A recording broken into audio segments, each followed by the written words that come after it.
तो स्टूडेंट्स, आज हम फ्लूइड मैकेनिक्स के चौथे लेक्चर में method of description of fluid motion study करेंगे। मतलब फ्लूइड के मोशन को डिस्क्राइब करने के क्या तरीके हैं। उससे पहले फ्लूइड पार्टिकल क्या होता है और फ्लूइड पार्टिकल की वेलोसिटी क्या होती है। तो फ्लूइड पार्टिकल से ये मतलब है हमारा कि जो भी फ्लूइड है उस फ्लूइड फील्ड के अंदर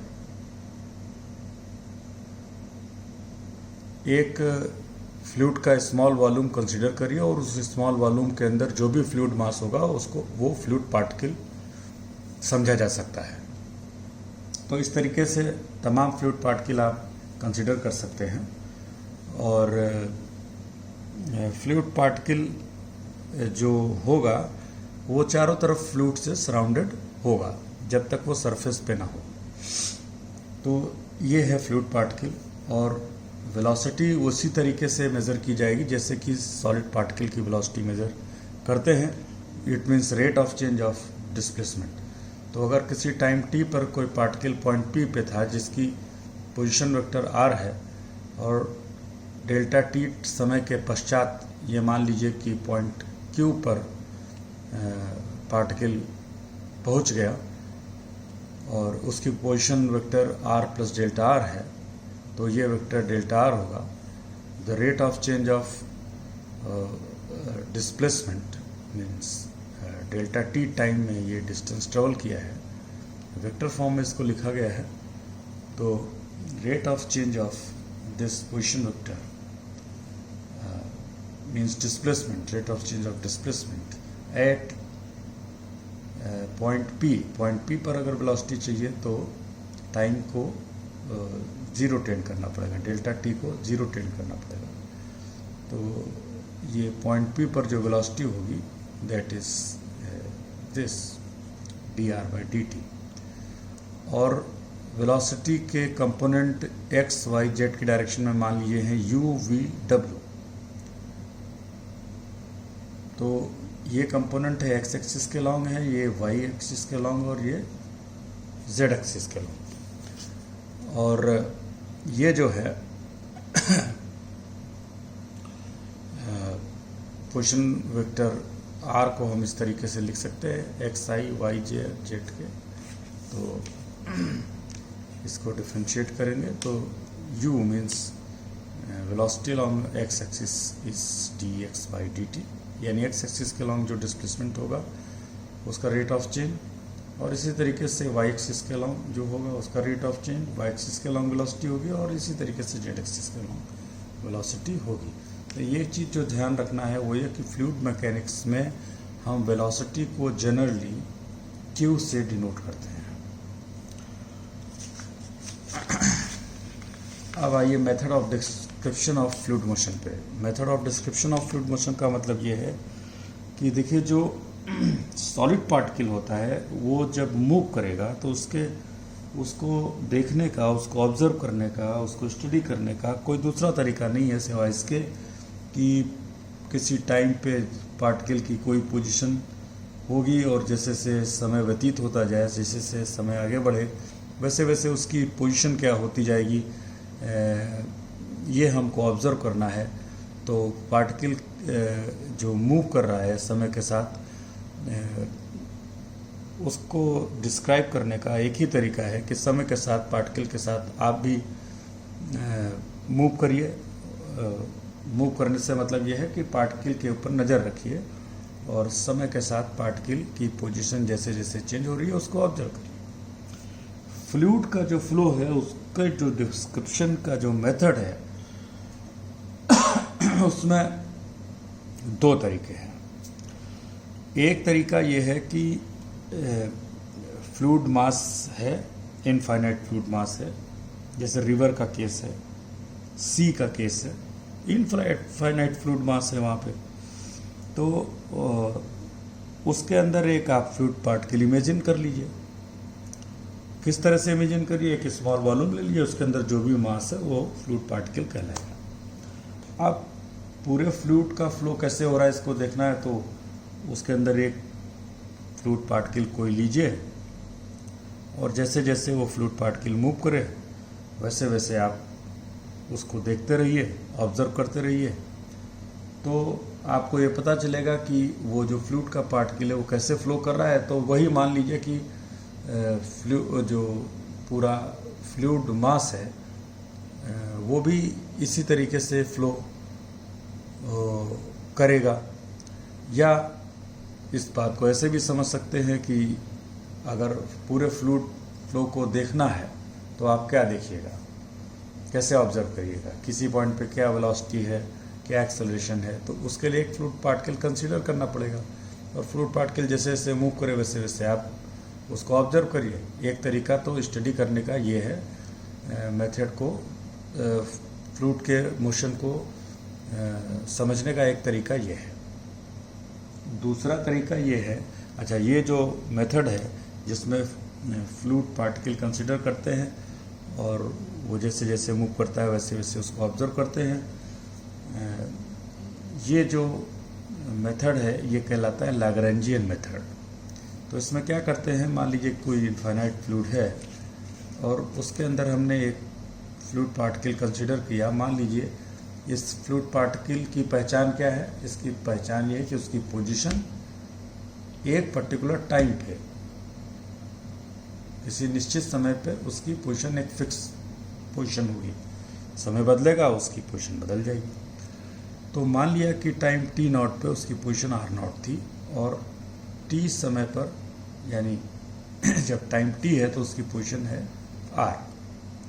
तो जो r है यानी पार्टिकल, जो फ्लूइड पार्टिकल है उसका किसी समय t पर जो पोजीशन होगी वो फंक्शन होगा उसकी इनिशियल पोजीशन का। यानी कि कोई दूसरा पार्टिकल अगर हम देख रहे होते, सपोज ये, तो t समय पर इसकी पोजीशन कुछ और होती। तो किसी भी पार्टिकल की जो पोजीशन है किसी भी टाइम पर, वो उसकी ओरिजिनल पोजीशन क्या थी, उसकी इनिशियल पोजीशन क्या थी, उस पर डिपेंड करेगी।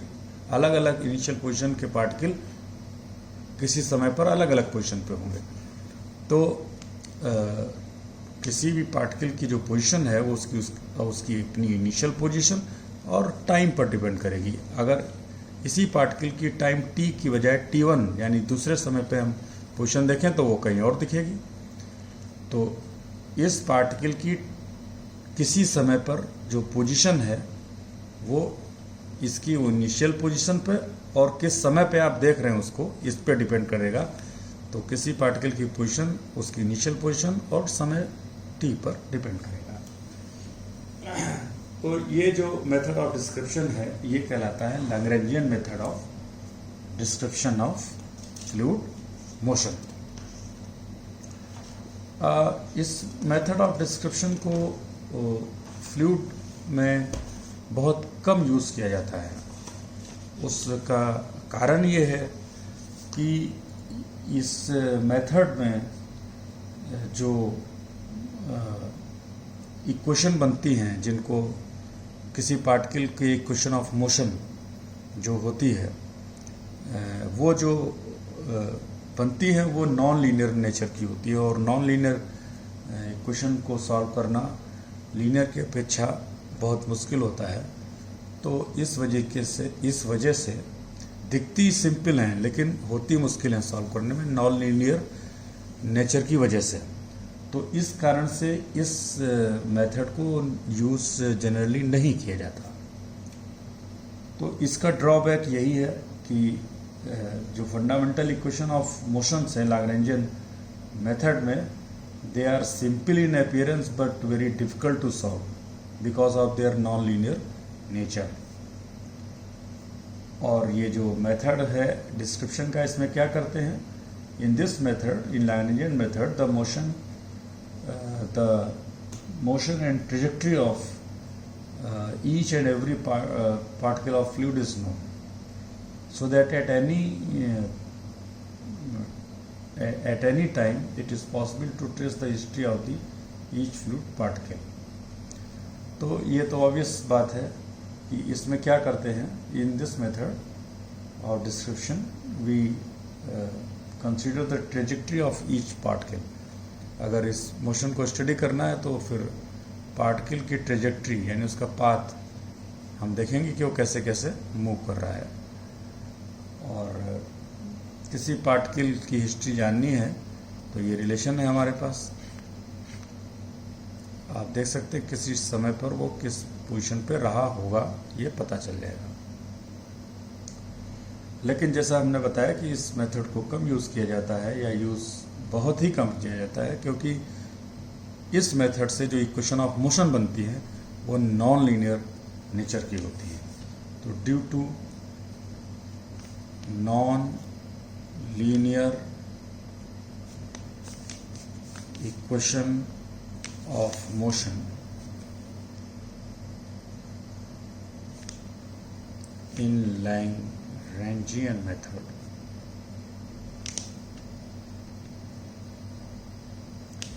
this method of description is very rarely used.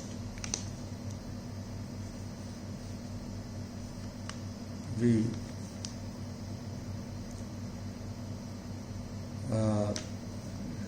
generally does not use this method.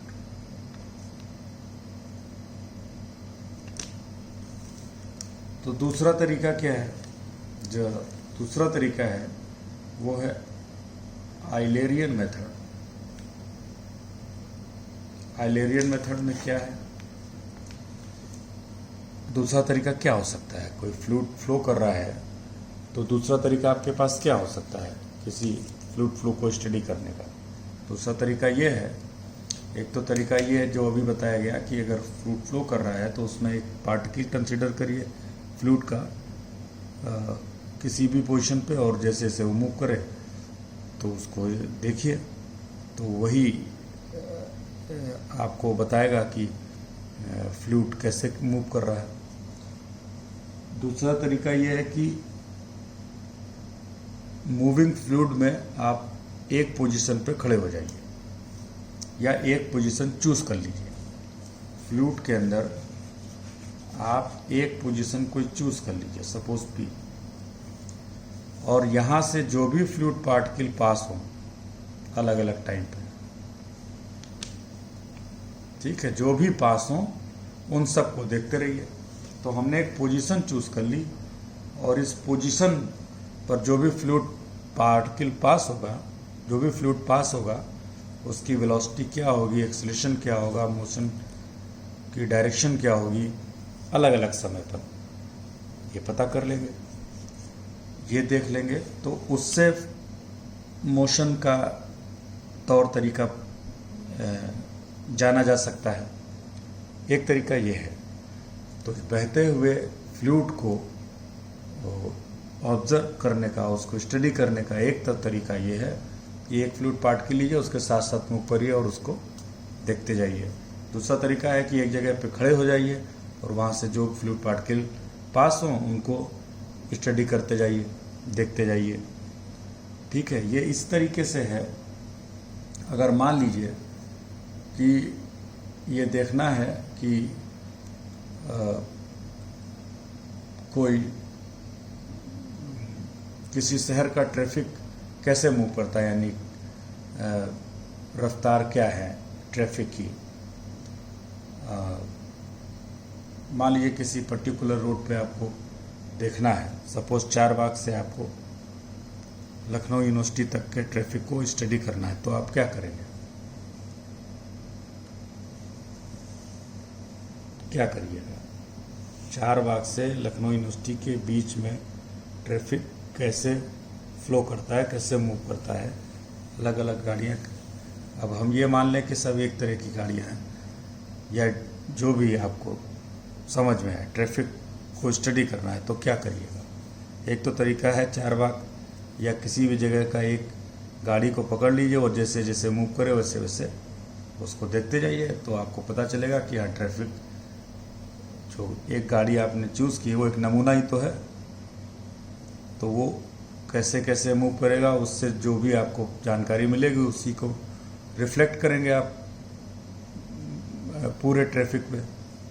दूसरा तरीका ये है कि आप एक जगह पे खड़े हो जाइए। मान लीजिए कि आप जो है हजरतगंज में खड़े हो गए और हजरतगंज के किसी स्पॉट से जो व्हीकल पास हो उनको देखते जाइए कि इस पर्टिकुलर जगह पे कैसे फ्लो करता है ट्रैफिक। एक तरीका ये है। एक तरीका ये है कि किसी एक गाड़ी को पकड़ लीजिए, उसी को देखते चलिए। एक तरीका ये है कि एक जगह को पकड़ लीजिए, उससे जो भी पास हो उसको देखिए।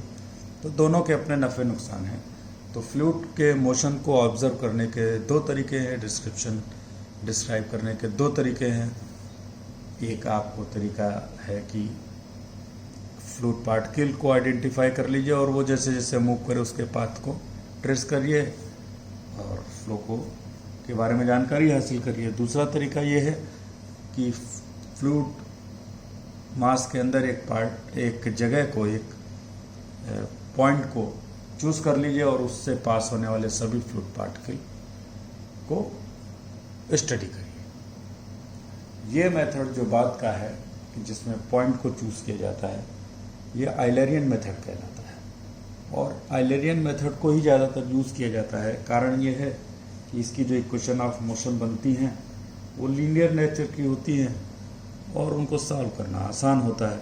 इस वजह से Eulerian method of description of fluid को यूज़ करते हैं ज़्यादातर। तो इस मेथड में जैसा कि हमने अभी आपको बताया कि एक पॉइंट या पोजीशन को चूज़ कर लेते हैं। तो ये दो मेथड हैं डिस्क्रिप्शन के, फ्लूइड मोशन के डिस्क्रिप्शन के, और इसमें ज़्यादा डिटेल में जाने की ज़रूरत नहीं है क्योंकि इससे ज़्यादा इसमें कुछ है नहीं। बस आपको ये जानना है कि आइलेरियन मेथड को ज़्यादातर यूज़ किया जाता है। अब एक आर्टिकल देखिए कि ये क्या होता है, मटेरियल डेरिवेटिव। मटेरियल डेरिवेटिव ये क्या होता है? इसको हम सबस्टेंशियल डेरिवेटिव भी कहते हैं। इसी को हम पार्टिकल डेरिवेटिव भी कहते हैं। ये तीनों शब्द सिनोनिम है, एक ही मीनिंग है इनका। तो ये क्या है, ये जरा देखिए।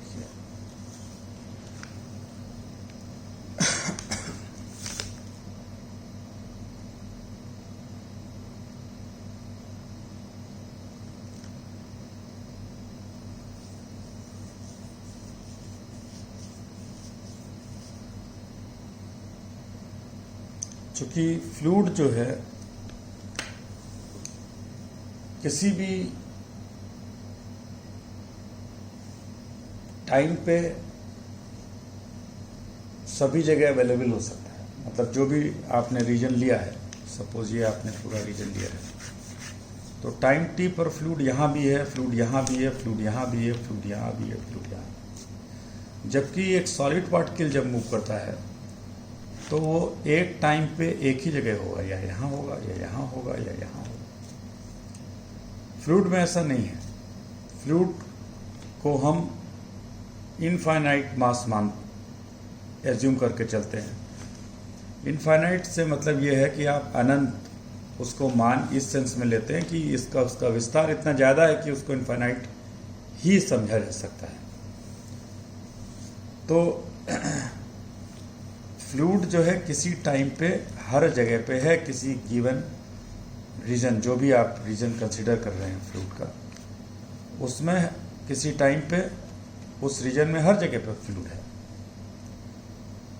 तो फ्लूइड की जो कोई भी प्रॉपर्टी है, कोई भी प्रॉपर्टी, सपोज उस प्रॉपर्टी को हम एफ से डिनोट करते हैं। और ये एक्सीलरेशन भी हो सकती है, वेलोसिटी भी हो सकती है, टेम्परेचर भी हो सकती है, प्रेशर भी हो सकती है। तो माना इन जनरल की कोई भी फ्लूइड प्रॉपर्टी है तो वो किसका फंक्शन हो सकता है? एक तो पोजीशन का, कोई भी पोजीशन का हो सकता है और किसका हो सकता है, टाइम का हो सकता है। तो किसी पॉइंट पर फ्लूइड की प्रॉपर्टी, अब इस पॉइंट पर जो फ्लूइड होगा उसकी प्रॉपर्टी कुछ हो सकती है, इस पॉइंट पर जो होगा उसकी कुछ हो सकती है। कुछ प्रॉपर्टी कॉमन भी हो सकती है, प्रॉपर्टी अलग अलग हो सकता है। यहाँ का फ्लूइड किसी भी वेलोसिटी से मूव कर रहा हो, यहाँ का किसी वेलोसिटी से मूव कर रहा हो, तो अलग अलग पॉइंट पे अलग अलग टाइम पे वेलोसिटी अलग अलग हो सकती है। ये भी हो सकता है कि एक ही पॉइंट पे अलग अलग टाइम पे वेलोसिटी अलग अलग हो। अभी यहाँ पे फ्लूइड की रफ्तार कुछ है, कुछ देर बाद हो सकता है कुछ और हो। तो टाइम का भी फंक्शन है और पोजीशन का भी है, यानी कि जगह के साथ भी प्रॉपर्टी बदल सकती है और समय के साथ भी बदल सकती है, दोनों के साथ बदल सकती है। जबकि सॉलिड पार्टिकल जब मूव करेगा तो वहाँ पर जो फ्लूइड की, वहाँ पर जो सॉलिड की जो आप कोई भी प्रॉपर्टी स्टडी करेंगे, वेलोसिटी, एक्सेलरेशन, जो भी, तो वो किसका फंक्शन हो सकता है, वो किसका फंक्शन हो सकता है,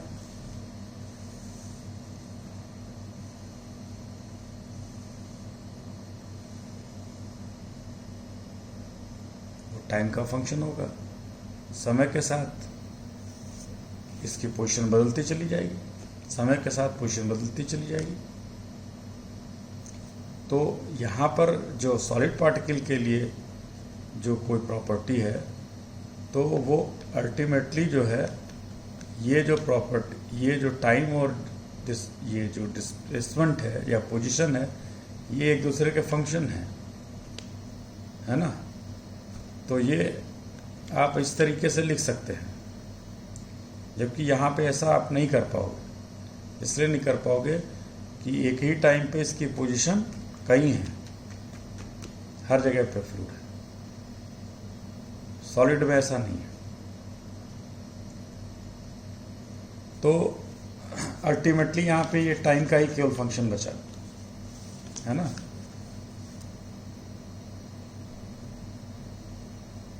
किसी एक का ही होगा, सॉलिड के केस में किसी एक का ही होगा, या तो टाइम का ले लीजिए या पोजीशन का ले लीजिए, दोनों का एक साथ नहीं हो सकता। जबकि फ्लूइड के केस में हो सकता है। तो फ्लूइड की कोई भी प्रॉपर्टी एक ही, ये साइमल्टेनियसली टाइम और ये डिस्टेंस या पोजीशन, दोनों का फंक्शन होगा। पोजीशन बदलने पे प्रॉपर्टी बदल जाएगी। जैसे कि हीट कर रहे हैं अगर आप किसी फ्लूइड को, तो जब हीट कर रहे हैं तो जहाँ पे हीट ज़्यादा मिल रही है वहाँ पे उसका टेम्परेचर ज़्यादा होगा, जहाँ हीट कम मिले वहाँ टेम्परेचर कम होगा। तो इससे जुड़ी हुई जितनी भी प्रॉपर्टी हैं वो सब पोजीशन डिपेंडेंट हो जाएंगी। जैसे कि किसी भी बर्तन में पानी को गर्म करिए, तो जो नीचे की तलहटी में जो मॉलिक्यूल्स होंगे या जो वो पोजीशन है, वहाँ पर वेलोसिटी ज़्यादा होगी। ऊपर की तरफ बढ़ते जाएंगे, वेलोसिटी ये कम होती जाएगी, क्योंकि टेम्परेचर कम होने से वेलोसिटी कम रहेगी। तो पोजीशन का फंक्शन हो सकता है कोई प्रॉपर्टी, टाइम का भी फंक्शन हो सकता है। जैसे कि मान लीजिए कि लिक्विड या पानी को गर्म किया जा रहा है, तो अभी जब गर्म करना शुरू किया तो उस पे अलग अलग पॉइंट पे वेलोसिटी कुछ होगी, और थोड़ा समय बीतेगा, जब टेम्परेचर बढ़ जाएगा तो वही वेलोसिटी कुछ और हो जाएगी। तो ये दोनों का फंक्शन हो सकती है। तो जो फ्लूइड का पार्टिकल है वो स्पेस और टाइम दोनों, वो फ्लूइड का कोई भी जो प्रॉपर्टी है फ्लूइड पार्टिकल की, वो इन दोनों पर डिपेंड करेगी, पोजीशन और टाइम पर। तो suppose we have a particle of fluid at point P and after time delta t, t time पे मान लीजिए यहाँ पोजीशन थी, और मान लीजिए इसकी पोजीशन क्यों हो गई डेल्टा टी टाइम के बाद। ये भी फ्लूइड पार्टिकल है जो डेल्टा टी टाइम में यहाँ से यहाँ आ गया। तो डेल्टा टी टाइम में ये फ्लूइड पार्टिकल यहाँ से यहाँ आ गया। तो suppose a particle of fluid moves from point P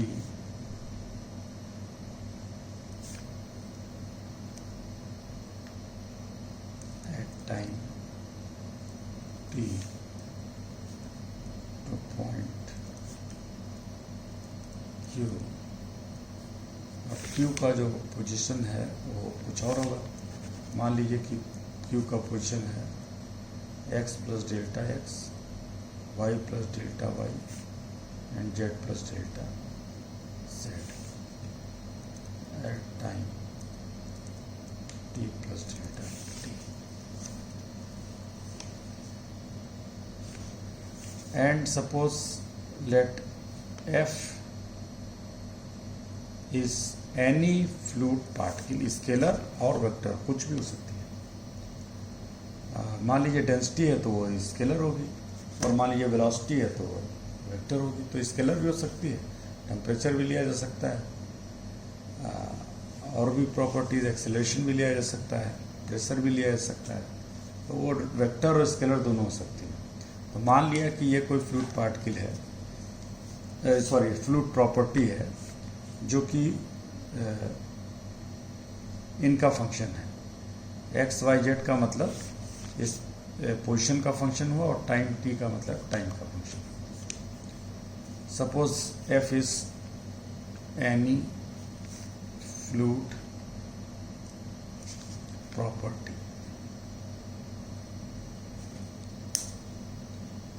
तो इसका हम ये जब पार्टिकल पी से क्यू पे गया तो हम इसका रेट ऑफ चेंज देखना चाहते हैं, ठीक है। तो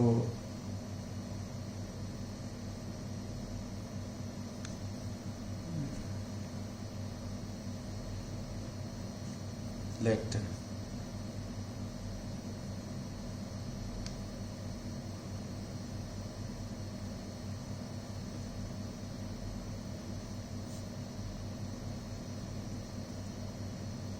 change in fluid property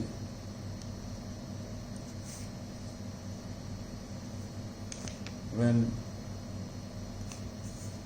particle moves from P to Q is delta F. मान लीजिए कि इतना चेंज आ गया, यहाँ एफ था, यहाँ एफ प्लस डेल्टा एफ हो गया। तो डेल्टा एफ का चेंज आया। तो डेल्टा एफ मीन्स जो है डेरिवेटिव। तो ये आप जानते हैं, अगर कोई फंक्शन 4 वेरिएबल का है तो ये डेल्टा एफ की वैल्यू क्या होगी, del F by del X delta X, del F by del Y delta Y, del F by del Z delta Z, del F by del T delta T. क्या होगा, rate of change चाहिए तो इसको हम ऐसे लेते हैं, delta F by delta T limit delta T tend to 0। ये पी पर इसका रेट ऑफ चेंज है, जिसे हम capital D by capital T कहते हैं। क्यों कहते हैं ये अभी बताएंगे। ये होगा del F by del X divided by delta T del X by del T limit delta T tend to 0। इसी तरीके से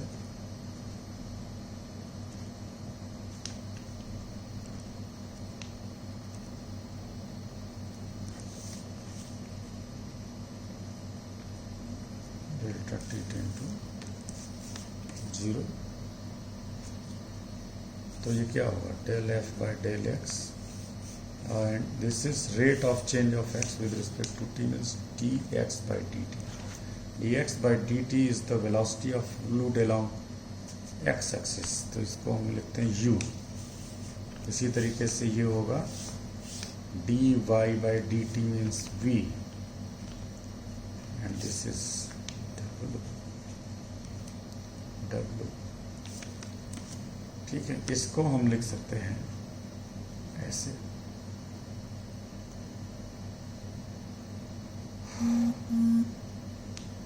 अच्छा, इसमें एक फैक्टर ये भी था, ये छूट गया, del F by del T, del F by del T. तो we have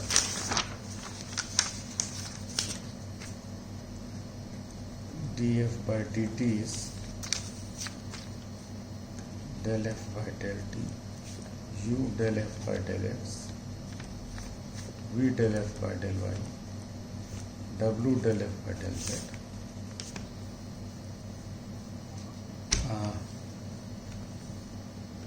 del by del T, U del by del X, V del by del Y, del by Z del F।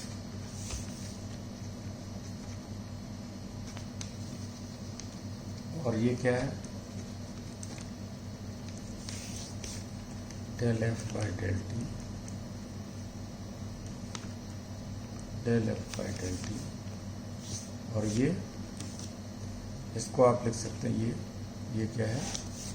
This is Q dot del. ये आप लोगों ने vector calculus में पढ़ा होगा। Q माने ये वेलोसिटी और डेल माने ये ऑपरेटर। तो ये आप जानते हैं ये होता है, एंड तो इसका डॉट प्रोडक्ट आप लेंगे तो आप ऑब्वियसली जानते हैं ये डॉट प्रोडक्ट ये देगा u multiplied by this v multiplied by z।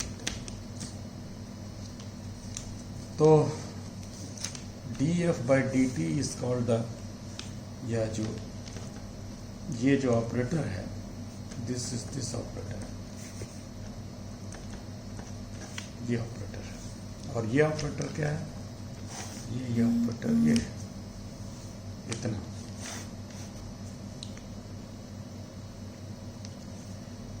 तो this derivative, this is called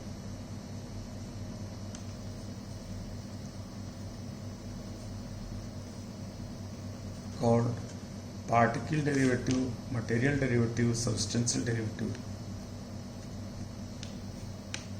material derivative of fluid property F। इसको मटेरियल डेरिवेटिव कहा जाता है। Capital D by D T, ये जो डेरिवेटिव है ये इस डेरिवेटिव से अलग है, ये नहीं है ना? ये डेरिवेटिव अलग है। ये जो है क्या अलग है, किस तरीके से? ये डेरिवेटिव ऐसा है जो स्पेस और टाइम दोनों पर डिपेंड करता है, इसलिए इसको मटेरियल डेरिवेटिव कहते हैं। तो this is called material derivative, particle derivative और सबस्टेंशियल डेरिवेटिव।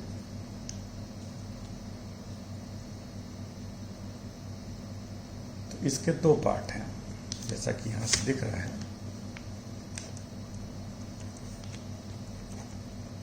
इसके दो पार्ट हैं, एक पार्ट ये है और एक पार्ट ये है। तो ये जो है टाइम के साथ चेंज को बताता है और ये स्पेस के साथ यानी जगह के साथ चेंज को बताता है। कैसे जगह के साथ बताता है? ये जो ऑपरेटर है हमने बताया, ये है। जगह के साथ चेंज कैसे होगा? आप जानते हैं कि वेलोसिटी अगर फ्लूइड में है तो फ्लूइड फ्लो कर रहा होगा, है ना? फ्लूइड फ्लो कर रहा होगा तो कुछ समय बाद पोजीशन बदल जाएगी। तो जगह बदलने के साथ, पोजीशन बदलने के साथ जो चेंज आएगा प्रॉपर्टी में वो ये है। और ये जो है वो ऑपरेटर ये है, तो इसका जो ये वाला टर्म है, अगर f यहाँ ले तो ये क्या बताता है, x की पोजीशन में जो चेंज आया उसकी वजह से जो चेंज आएगा उसको रिप्रेजेंट करता है, और y की पोजीशन में y एक्सिस के अलॉन्ग जो पोजीशन में चेंज आया है उसकी वजह से जो डेरिवेटिव मिलेगा del f by del y वो यहाँ पे है। इसी तरीके से z एक्सिस के अलॉन्ग यहाँ पे है, तो ये पोजीशन बदलने की वजह से जो चेंज होगा उसको रिप्रेजेंट करता है, ये समय बदलने की वजह से जो चेंज होगा ये उसको रिप्रेजेंट करता है। इसको कहते हैं लोकल डेरिवेटिव। लोकल इसलिए कि ये समय बदलने की वजह से है, एक ही पॉइंट पर जब समय चेंज होगा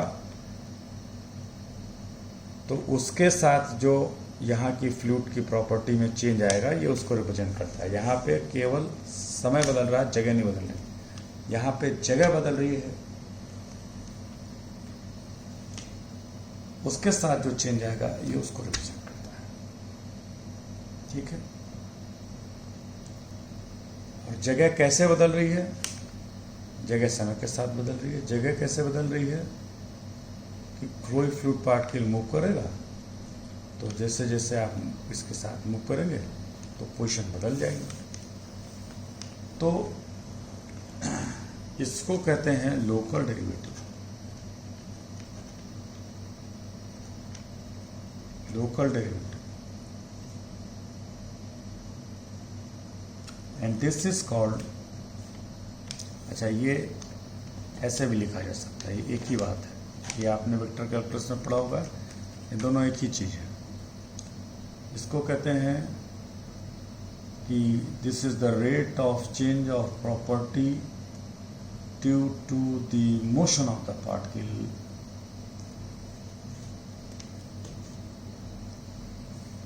दिस इज द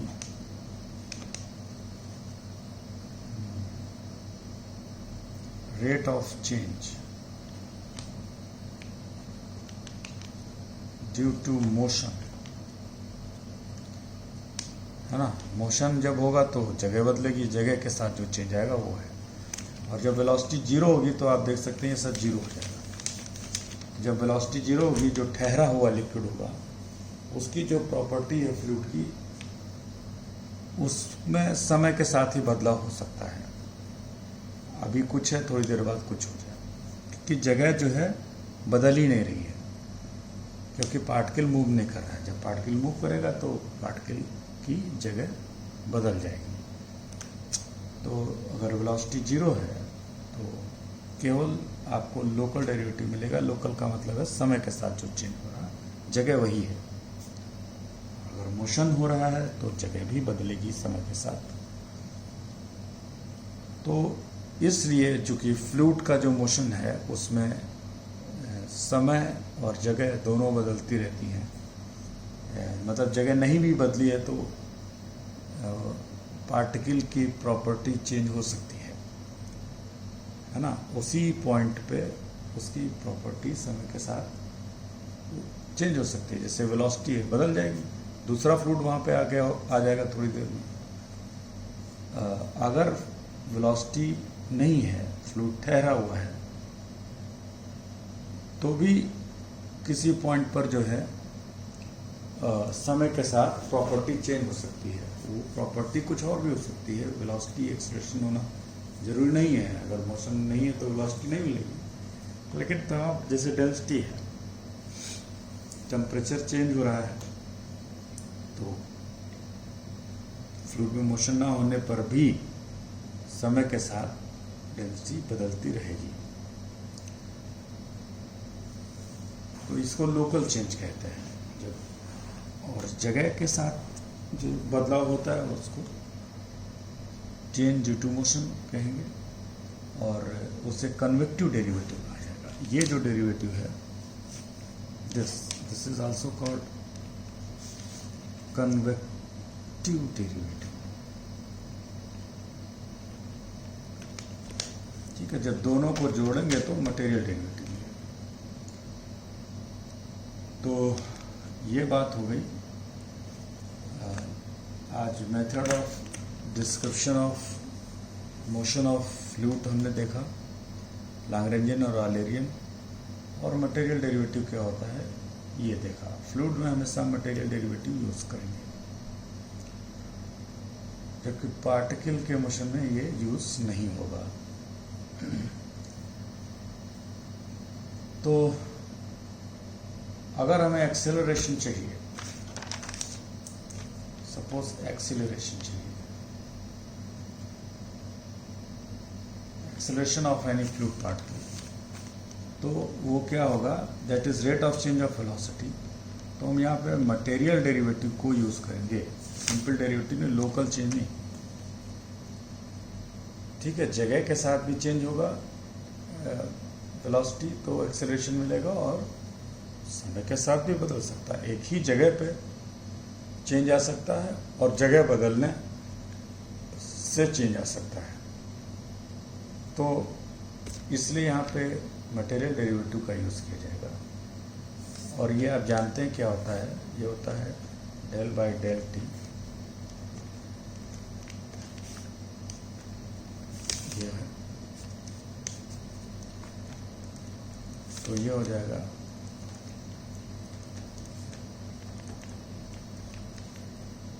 ये।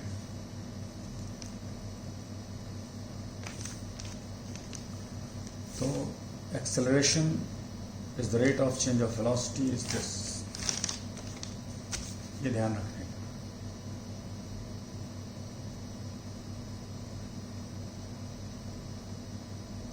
और कार्टेशियन कोऑर्डिनेट सिस्टम में ये जो ऑपरेटर है, ये u v और w ये होगा।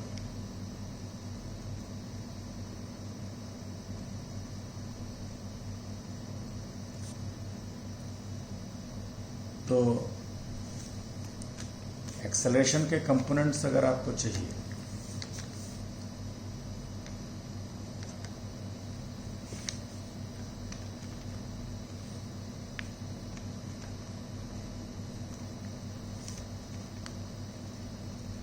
ये है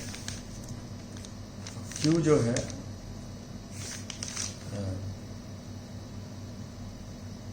ये है वेलोसिटी, मान लीजिए वेलोसिटी इज दिस। तो यहाँ पर जब आप इसकी वैल्यू रखेंगे तो x कंपोनेंट ऑफ एक्सेलरेशन यानी x एक्सिस के अलॉन्ग जो होगा वो इधर कंपेयर करेंगे i j k को। तो a x i, this is what, this is a x i, a y j, a z k, these are the components of acceleration along x, y and z axis।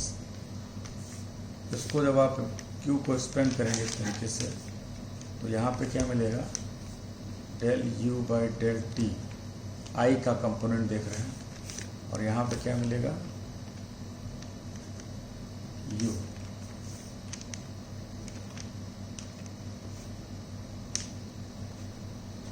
This is the x component of velocity. Similarly, y component of velocity is v, j का component लीजिए, j का component लीजिए,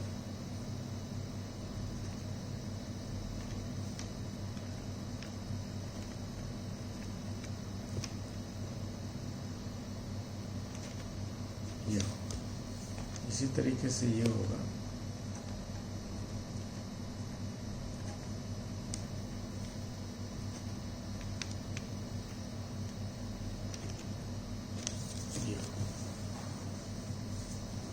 So these are the component of accelerations along x, y and z axis।